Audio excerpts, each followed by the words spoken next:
వాక్యంలోకి వెళ్ళక మునుపు ఒక చిన్న మాట చెప్పాలని ఆశపడుతూ ఉన్నాను. ఏంటి అంటే, ఒక దుప్పి నీళ్లు తాగేదానికి ఒక కోనేటి దగ్గరికి వెళ్ళిందట.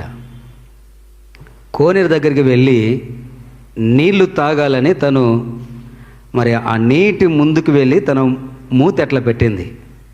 పెట్టి ఏం చేసిందంటే ఒకవైపు చూసిందట. ఒకవైపు చూడగానే ఒక పెద్ద పులి ఆ దుప్పిని తినాలని ఆ పులి ఎదురు చూస్తూ ఉందంట. భయం వేసింది. మళ్ళీ అలా తాగాలని మూతి పెట్టి మళ్ళీ ఒకవైపు చూసిందంట.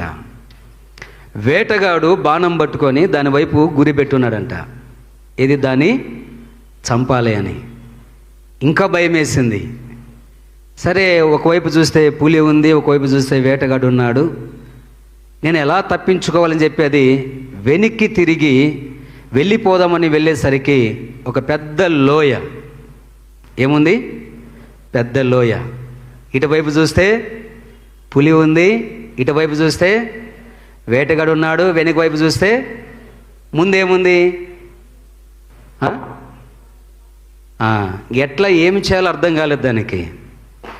కానీ ఒక ఆలోచన చేసిందట, నేను వచ్చింది దేనికి, నా దాహం నేను తీర్చుకోవాలి అని చెప్పి, సరే ఇంకేదేమైనా కానీ ఎటుపోయినా కానీ నా పరిస్థితి అలాగ నేను ఆలోచన చేసి తన పని తను చేసుకున్నానికి నీటిలోకి దిగి నీళ్లు తాగడం ప్రారంభించింది. వెంటనే ఏం జరిగింది తెలుసా?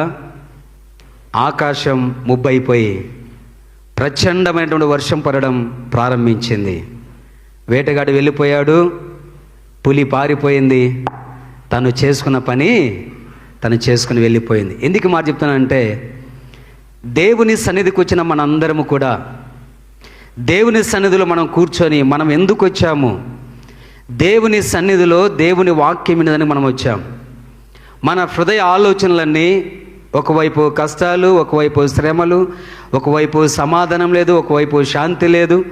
మన జీవితాల్లో ఎన్నో ఆలోచనలతో మనం ప్రభు సన్నిధికి వచ్చి మనందరం కూడా అన్నిటినీ కట్టబెట్టుకొని నువ్వెందుకు దేవుని సన్నిధికి వచ్చావో, నువ్వెందుకు దేవుని సన్నిధిలో కూర్చున్నావో మనలను మనము పరీక్షించుకుంటూ ప్రభు సన్నిధిలోనికి వెళ్ళి దేవుని వాక్యంలో వెళ్దాం. ప్రతి ఒక్కరు కూడా కళ్ళు